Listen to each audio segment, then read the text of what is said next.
Hello दोस्तों, आपका अपने चैनल प्रकाश फार्मा में स्वागत है। तो आज हम कुछ ऐसे कैप्सूल्स के बारे में बात करने जा रहे हैं जो आपके नसों से बहुत ज्यादा संबंधित है। आपको इसे थंबनेल देख के भी पता लग गया होगा कि आज किस कैप्सूल के बारे में बात करने जा रहे हैं। इस कैप्सूल से जुड़ी पूरी जानकारी देंगे आपको इस वीडियो के माध्यम से। बने रहे इस चैनल के साथ, और अब तक इस चैनल को सब्सक्राइब नहीं किया है तो नीचे दिए गए सब्सक्राइब बटन को सब्सक्राइब कर बेल आइकन को ऑन कर दे, ताकि मैं जब भी कोई नया वीडियो डालूं तो आप तक सबसे पहले सूचनाएं पहुंच जाए। तो चलिए समय को ना बर्बाद करते हैं, शुरू करते हैं और कुछ ऐसी अनोखी बातें बताते हैं आपको इस कैप्सूल्स के बारे में जो आपने कभी पहले ना सुनी होगी। तो चलिए हम शुरू करते हैं। ये मिलिए हमारे प्रोडक्ट न्यूरोकाइंट प्लस आरएफ कैप्सूल से। आपको मैं इसे नजदीक से दिखा दे रहा हूं और आपके स्क्रीन पे आ भी रहा होगा, आपको इसे गौर से देख लेना है।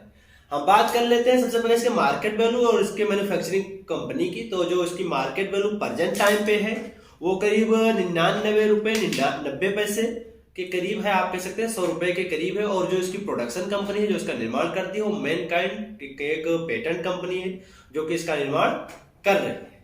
चलिए अब हम बात कर लेते हैं सबसे पहले इसमें पाए जाने वाले इंग्रेडिएंट की, उसके बाद इस कैप्सूल्स का काम कहाँ है, आप इस कैप्सूल का प्रयोग कहाँ पे कर सकते हैं, और वो कौन सी कंडीशन है जहां पे आप इस कैप्सूल का प्रयोग नहीं कर सकते, इसके डोजेस क्या होंगे, इसके साइड इफेक्ट क्या होंगे। तो सबसे पहले हम बात करें इसमें पाए जाने वाले इंग्रेडिएंट की। तो मैंने इसमें 4 प्रकार के इंग्रेडिएंट पाए जाते हैं।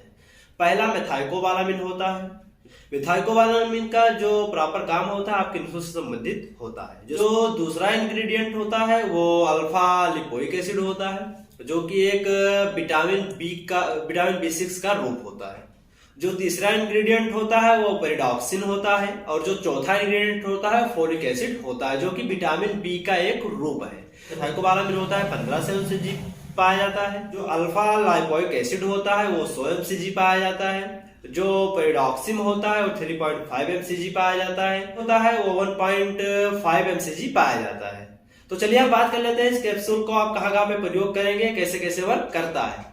तो अगर आपको कोई ऐसी प्रॉब्लम है जो नसों से संबंधित हो, आपको जो भूलने की परेशानी है उसमें आप इसका प्रयोग कर सकते हैं, या आपकी नसें जो है सुन्न हो जा रही हैं, आपको ठंडियों में खिंचाव सा महसूस करता है, आपका जो बॉडी है पूरा पेन होता रहता है, आपको नसों में दर्द महसूस होती है, आपका जो शरीर है वो हमेशा वीकनेस सा महसूस करता है, यानी आपको हमेशा थकान लगती है, आपको पैरालाइसिस हो चुका है यानी आपको फालिस लग गई है, आपकी नसें प्रॉपर रूप से काम नहीं कर रही हैं, आपके हाथ पैर में झुंझुनाहट हो रही है, आपके नसों में झुंझुनाहट हो रही है, या आपकी हथेलियों में जलन हो रही है, आपके पांव के तलवे में जलन हो रही है, आप जब रात को लेटते हैं तो आपको चुभन सी महसूस होती है, ऐसा लगता है कि आपको कुछ चुभ रहा हो, या फिर आपका जो मेंटली प्रेशर है, आपका जो दिमाग का प्रेशर है आपको बहुत ज्यादा परेशान कर रहा हो, आप मेंटली परेशान हो जा रहे हो, या फिर आप में विटामिन B12, विटामिन 6 या विटामिन बी की डिफिशियंसी हो, तो आप इस कैप्सूल का प्रयोग कर सकते हैं। चलिए अब हम बात कर लेते हैं कि कौन सी ऐसी कंडीशन होगी जहां पे आप इसका प्रयोग नहीं करेंगे।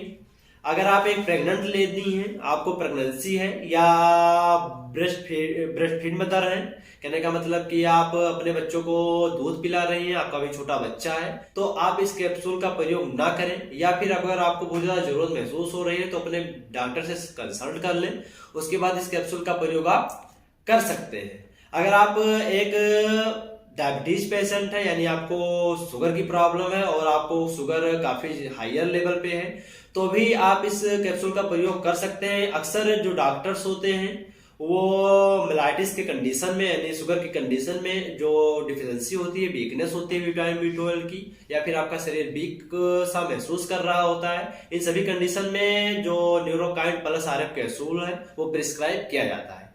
ये एक ऐसा कैप्सूल है जो डॉक्टर के प्रिस्क्रिप्शन पे ही आपको मिलता है और बिना कभी डॉक्टर के प्रिस्क्रिप्शन की कोई भी दवा ना लें। चलिए हम बात कर लेते हैं इसके डोजेज फॉर्म की और कब कब आप इस कैप्सूल को खा सकते हैं। तो बेसिकली जो न्यूरोकाइंड प्लस आरएफ कैप्सूल है, इसका जो डोज होता है वो 1 कैप्सूल पर डे होता है, यानी आप इसका प्रयोग दिन में 1 ही बार करें, इससे ज्यादा आप इसका प्रयोग ना करें। चलिए हम बात कर लेते हैं कि कैप्सूल लेने के बाद होने वाले साइड इफेक्ट की। तो हो सकता है कि ये कैप्सूल लेने के बाद आपको कुछ नौजिया की प्रॉब्लम हो जाए, या फिर आपको कुछ ऐसा महसूस हो कि हमारे पेटों में जलन हो रही है, या फिर आपको कुछ गर्मी सी लग सकती है और तनाव सा महसूस हो सकता है। तो ये सब ऐसे नॉर्मल सिम्टम्स हैं जो इस कैप्सूल के खाने के बाद देखने को मिल सकते हैं।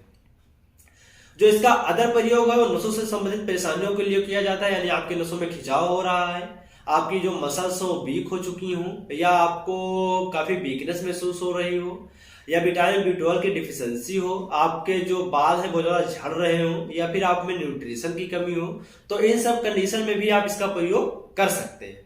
तो ये रही आज की हमारी video Neurokine plus RF capsule के बारे में। आशा करते हैं कि जो भी इस कैप्सूल्स के बारे में आपको बताया गया है, आपको अगर उससे संबंधित कोई भी परेशानी है तो आप इसका प्रयोग उसी तरह करेंगे जिस तरह बताया गया है, तो आपको फुल रिस्पॉन्स होगा। तो बने रहे चैनल के साथ, नीचे दिए गए बटन पे सब्सक्राइब कर दें और इस वीडियो को उन लोगों तक जरूर पहुंचा दें जिनको इनकी जरूरत हो। तो मिलते हैं अगले वीडियो में, तब तक थैंक यू।